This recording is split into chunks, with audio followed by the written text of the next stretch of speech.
All members vote who desire to vote. All members vote who desire to vote.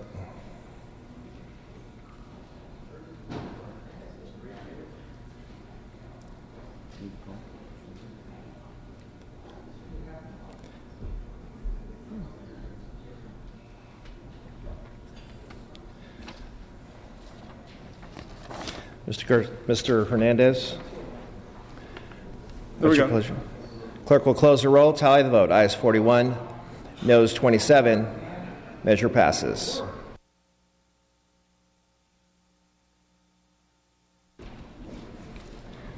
Members, moving to file item 152.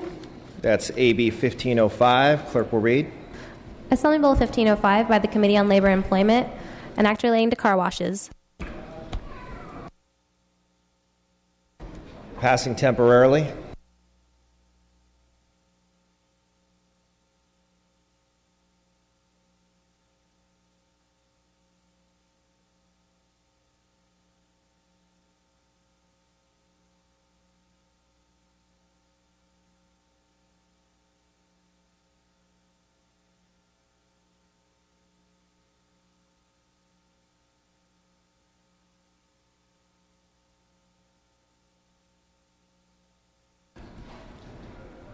Mr. Hernandez, you may open.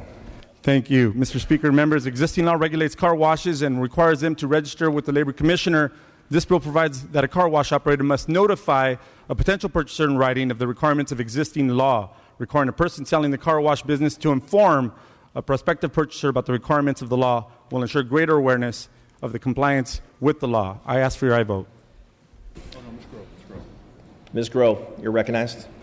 Thank you, Mr. Speaker. You know, they say politics makes strange bedfellows, but I rise in support of this bill, Mr. Hernandez's bill, because this is actually a really, really good bill.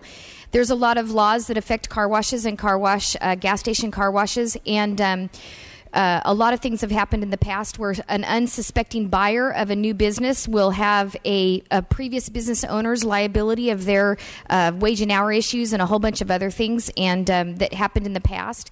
And the new business owner assumes that responsibility without even being known about it. So all these disclosures for these new car wash owners is a very good idea, and I thank the author for bringing it forward. Thank you, Ms. Grove. Seeing no discussion or debate, Mr. Hernandez, you may close on the item. I respectfully ask for an aye vote. With that, the clerk will open the roll. All members vote who desire to vote. All members vote who desire to vote. All members vote who desire to vote. Clerk will close the roll. Tally the vote. Ayes 70, no 0. Measure passes. File item 153. That's H.R. 21. Clerk will read. House Resolution 21 by Assemblymember Burke relative to Lupus Awareness Month. Ms. Burke, you may open. Thank you, Mr. Speaker and members. Lupus is a devastating autoimmune disease that affects millions around the world, and sadly impacts on women and people of color is especially profound, striking them in the prime of their lives just as they are starting families and building careers. Like so many diseases, the grip of lupus reaches beyond the individual patient, impacting family, friends, coworkers, employees, and communities. Earlier this year, my best friend was in the ICU for almost 2 weeks because, as it turned out, she had lupus and it had gone undiagnosed. Researchers here in California and beyond are working to find the root cause of lupus and develop innovative treatments, but because effective management of the disease depends on early diagnosis, we need to increase awareness in communities across the state. H.R. 21 declares May 2015 as Lupus Awareness Month and bolsters the great work that Lupus LA, the Lupus Foundation of Northern California, and the Lupus Foundation of Southern California to help those living with lupus, their friends, their families, so that patients not only survive but thrive. I respectfully request your aye vote and asking for the first roll be open for co-authors. Thank you, Ms. Burke. Mr. Cooley, you are recognized. Colleagues, I rise in support of this. Just coincidentally, 2 members of our body, 2 rules chairmen actually, lost their wives to lupus. This is a very devastating, debilitating condition. Very good measure. I urge an aye vote. Thank you, Mr. Cooley. Ms. Burke, you may close on the resolution. I respectfully request your aye vote. Ms. Burke, would you like co-authors? Yes.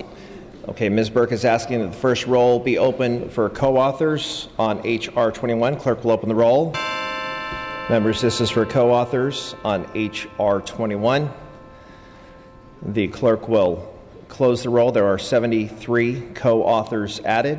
Without objection, we may take a voice vote on this item. All those in favor say aye. Aye. Opposed say nay. The ayes have it. The resolution is adopted. File items 154 through 159 pass and retain. Moving to file item 160, that's AB 573. Clerk will read. Assembly Bill 573 by Assemblymember Medina and others, and relating to higher education, making appropriation therefore, declaring the urgency thereof to take effect immediately. Mr. Medina, you may open. Mr. Speaker and members, AB 573 provides relief to students harmed by the closure of Corinthian colleges. On Tuesday in Higher Education Committee, we heard from two students. Through tears, Darcy Holloway testified that she chose Hill College because of the promise of job placement assistance for life. She now has $25,000 in debt and is still searching for a job as a medical assistant. Tiffany Johnson told us that she went to Hill to obtain a degree in order to make a better life for her children. She now faces nearly $37,000 in debt. She was unable to finish her program, and she recently discovered that her credits do not transfer. Today we have an opportunity to help the estimated 13,000 California students harmed by the closure of Corinthian campuses. Specifically, this bill helps these students to access community college through waiving fees and funding outreach to aid in the transfer and enrollment process. This bill provides accessible relief through legal assistance grants to help students complete the loan forgiveness and tuition recovery process. This bill expands the California Tuition Recovery Fund to ensure all students have access to this important economic relief. It restores the years of Cal Grant eligibility for approximately 2,700 Cal Grant students impacted by the closure of Heald colleges. Finally, the bill establishes a standing task force to coordinate the agency's actions and ensure students are provided with accurate and timely information. I respectfully ask for your aye vote. Thank you, Mr. Medina. Mr. David Chu, you are recognized. Thank you, Mr. Speaker. Colleagues, I rise as a co-author in strong support of AB 573. The abrupt closures of Corinthian colleges, which includes Hill College in my district, has left thousands of students with enormously high debts and unusable credits. I'm proud to join the swift action we're taking here today to provide financial relief and options for students to enable them to continue to pursue their dreams in a higher education, and respectfully urge an aye vote. Ms. Baker, you are recognized. Thank you, Mr. Speaker. I rise as a co-author of this bill in support. As Vice Chair of Higher Education, it's been a pleasure working with our colleague, the Chair of the Committee, on this bill to help thousands of students across the state, including veterans from our districts, all across the state who've been left stranded by the closing of Corinthian colleges. We need to help them get their educational dreams back on track. This bill does that with the provisions that the Chairman of the Committee has identified. In doing this, we will continue to have conversations with our colleagues in the Senate. That's where I urge our colleagues here today to make sure the bill gets over there. And as we do this, it's important this body insist that the resources that are in this bill go to help students, that this is not a blank check, and we're working very closely together in a bipartisan way to do this. It's not a blank check to start doing things unrelated to helping students directly. That includes making sure there's measures of accountability and transparency for how any funds are spent, and I'm pleased to be working with our colleagues to make sure that happens. That conversation will continue with the Senate, and I urge my colleagues an aye vote on this bill so that we can help students across the state get their education back on track. Mr. McCarty, you are recognized. Thank you, Mr. Speaker. As a joint author, I also rise in support of this measure. As we know, unfortunately, Corinthian colleges took advantage of its students. The closure of this college system brings these abuses to an end.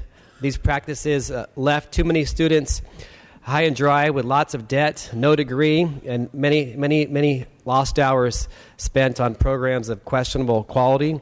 Now is our time and our responsibility to step up and help these students and rebuild their lives and achieve their education goals. This bill provides common sense, bipartisan solutions as outlined by the principal author, and I urge our aye vote on this measure. Thank you, Mr. McCarty. Mr. Harper, you are recognized. Thank you very much, Mr. Speaker. While I agree with the concerns and the urgency of this legislation, one of the concerns that I have is the large allocation to legal aid societies.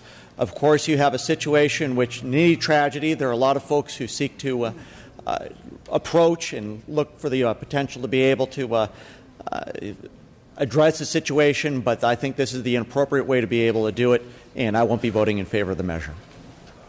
Ms. Kim, you are recognized. Thank you, Mr. Speaker and members. As a co-author of this bill, I do rise in support of the legislation. And as we were discussing this, I also had the opportunity to reach out to my district and see how many students, if any, would be affected. And I had a conversation with many of my constituents and then I was surprised to find that about 75% of those students affected through the Corinthian schools closure are Hispanic. And I do represent a large number of districts, that is including the Latino students. And so this legislation, I do want to thank the author, Mr. Medina, for bringing this bill forward. Regardless of what led to the closure of Corinthian colleges, these students do need help, and we are taking that swift action. So thank you, and I urge your aye vote on this bill. Ms. Olson, you are recognized. Thank you, Mr. Speaker and members. I, too, rise in support of AB 573 and appreciate both parties coming together so quickly to address a very urgent situation. Some of my colleagues and I, we have quite a few of these students from Heald College in our district, and I'll tell you, they're suffering. They don't know what to do. Some of them would have finished in June, and here we are a couple months out, and they don't know what their options are. So this is a good first step toward addressing a very serious situation, but I would also remind all of us, students weren't the only ones affected. We now have a whole bunch of faculty members who within a day no longer were employed, no longer had a job, administrators. This has had a devastating effect on thousands of Californians. And so I would also ask this body for all of us to continue to work together to make sure that that we're being fair in the way these things are done, that we're not unfairly attacking some of these private post-secondary schools, as has happened in the past. We want to stand by the students, we want to stand by the faculty, we want to stand by the employees, and certainly we want to provide relief. But I also think we need to have ongoing conversations to make sure that we're holding schools accountable to providing quality education, but that we're also not unfairly attacking those who are providing quality education and then leaving everybody else in the wake behind them. So again, urge an aye vote on this bill, and look forward to working with all our colleagues moving forward on this larger issue. Thank you, Ms. Olson. Ms. Irwin, you are recognized at your desk. Thank you. As the chair of the Veteran Affairs Committee, I rise in support of AB 573 and want to highlight the particular way in which veterans have become entangled in the closures of these private colleges. Due to federal law, colleges are prohibited from receiving more than 90% of their income from federal sources, including federal student loans. GI Bill funds, despite coming from the U.S. Department of Veteran Affairs, are not counted in this percentage. So there's a strong financial incentive for schools to attract as many GI Bill students as possible, because their addition to the student population artificially lowers the school's percentage of income from federal sources. Post 9/11, GI benefits cover essentially all educational costs for 36 academic months and provide a monthly housing stipend. This educational access and opportunity is a small way of honoring those who served. Fortunately, our State Department of Veteran Affairs took action last year to remove GI Bill approval at Corinthian colleges, which lessened the impact of this closure on our veteran students. Still, there are an estimated 5,700 veterans nationwide who were enrolled at a Corinthian college. Current law provides no means for recovering their lost months of eligibility or support for their housing stipend. This bill makes the effort to the extent that we can to support those students impacted by the closure, many of whom are veterans. I respectfully ask for your aye vote. Thank you, Ms. Irwin. Mr. Wagner, you are recognized. I rise very much conflicted on this bill, recognizing that there are a lot of blameless young men and women, a lot of veterans, a lot of folks who are severely impacted by this this unfortunate closure of these schools. The flip side of that being, I don't know that our taxpayers ought be the blank check for all businesses that are unable, for whatever reasons, misfeasance, malfeasance, nonfeasance, whatever, unable to make a go of it. We are saying, I guess, in essence, that these institutions are too big to fail, and we are going to bail them out. The people we're bailing out here are worthy. So will the next folks who come to us, and the folks that come to us after that, with no real expectation that the underlying problems will be fixed. Why will the next institution that goes bankrupt have any incentive now to try to fix the problem, knowing we will bail them or their students out? It is worthy. The folks we are helping are worthy of that help, but the signal we send is an unfortunate one. And so that's a long way of saying I think I'm going to join my colleague from Huntington Beach in staying off this bill. Not taking maybe the easy way out, but not saying my constituents and yours are all going to be a blank check every time an institution is too big to fail. No institution should be too big. And failure is a part and parcel of life in a rough and tumble society like we seek to encourage. So kudos to the author for trying to help very worthy people. I just don't know that I personally can get there today, and would urge some of you who feel the same way, if not to go no, at least to lay off this bill. I expect otherwise it will sail out because there are some folks who, through no fault of their own, are in very bad circumstances today. But we have to think beyond just this circumstance to the broader one. And for that reason, I am conflicted on this bill, and I think we'll lay off. Thank you. Mr. Cooley, you are recognized. Colleagues, I rise in support of this bill. There are times in this institution, which we will encounter like this time, when circumstances arise, they are troubling, the law has no remedy, and we are forced to say to ourselves on the floor of this assembly that in the face of these circumstances, the law has no remedy, but thousands of our constituents cannot be wrong. And then we are forced to kind of conjure up a solution. This type of solution, I hear the comments about bankruptcy, but this is just like we do in other areas of commerce, such as in the insurance code. Companies can fail under the insurance code, but we have guaranteed funds to step in to make sure when adverse things happen to a company, that individuals are not harmed. This is the method of this bill, to try to provide a remedy where there is none, to shelter people from the adverse consequences of an adverse situation. A good bill. Urge you all to support it. Mr. Patterson, you are recognized. Thank you, Mr. Speaker and members. I am going to support this bill and have many terrific students, faculty, and the like at Heald College in Fresno, California. But I do think the record needs to be very clear that we are here in part because of the absolute failure of the Attorney General of this state. Repeatedly, we were engaged closely. I was a former mayor of Fresno. I represent the area. Heald College has thousands of graduates. We worked diligently to get that Heald College campus sold to at least a half a dozen quality buyers. And every time we made an attempt to solve the problem, we ran into increasing difficulty. And so I'm going to support this, but we are not here merely because Corinthian failed. We have failed because some of our leaders have not paid close enough attention to getting these things solved. This is not a war on Heald College or on these private colleges.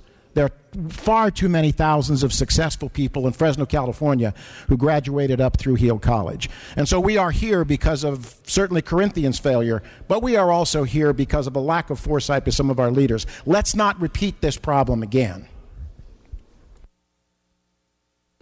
Thank you, Mr. Patterson. Mr. Mathis, you are recognized. Members, I stand in support of this bill. It wasn't that long ago that I myself was a college student, and for those of you who may be older and don't quite remember how hard it is, we need to take care of our people, take care of our students, not sit back and play the blame game on who's responsible for this, but step up as legislatures and take care of our people. Thank you. Seeing no discussion or debate, Mr. Medina, you may close on the item. I'd like to thank all my colleagues for their comments and for their support and acting quickly to address the needs of students. To my colleague from Orange County, I just want to remind that students have paid into funds that will be used also to help some of the other students affected. This bill has been a collaborative effort, and I appreciate the support of leadership from both sides of the aisle. I want to specifically thank the Vice Chair of Higher Education.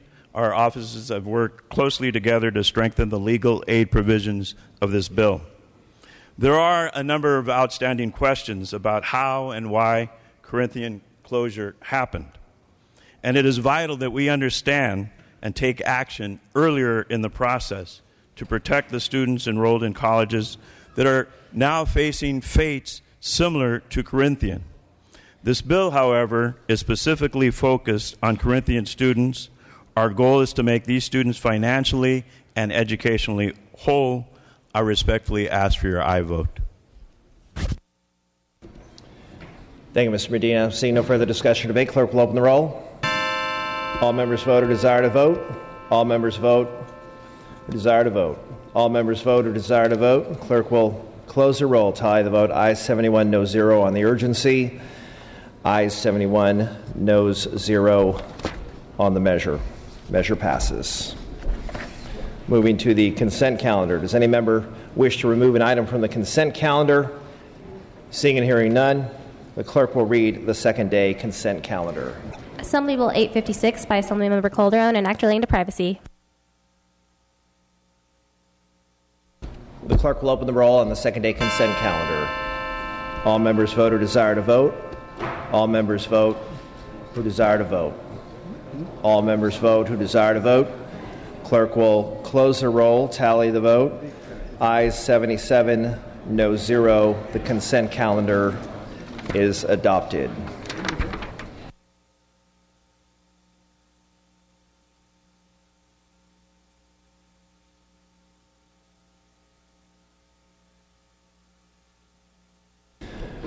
Members, please note file item 225 on the consent calendar is a pass and retain item,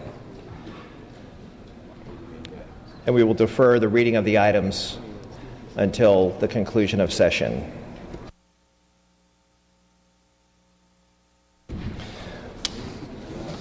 Members, I am prepared to lift the call. I am prepared to lift the call on file item 99. That's AB 832. Clerk will post. All members vote or desire to vote. All members vote or desire to vote. All members vote who desire to vote.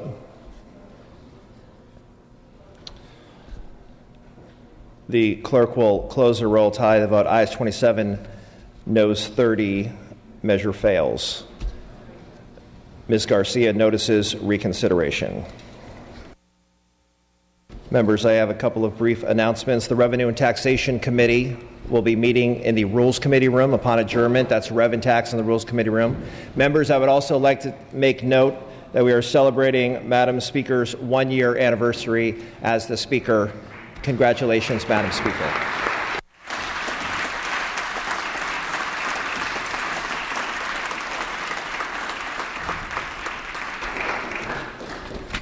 The session schedule is as follows. Friday, May 15th, no floor session, no check-in session. Monday, May 18th, floor session at noon.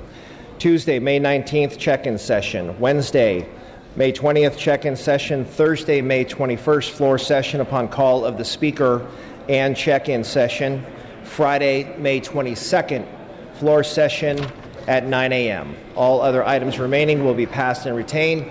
All motions shall be continued. Seeing and hearing no further business, I'm ready to entertain a motion to adjourn.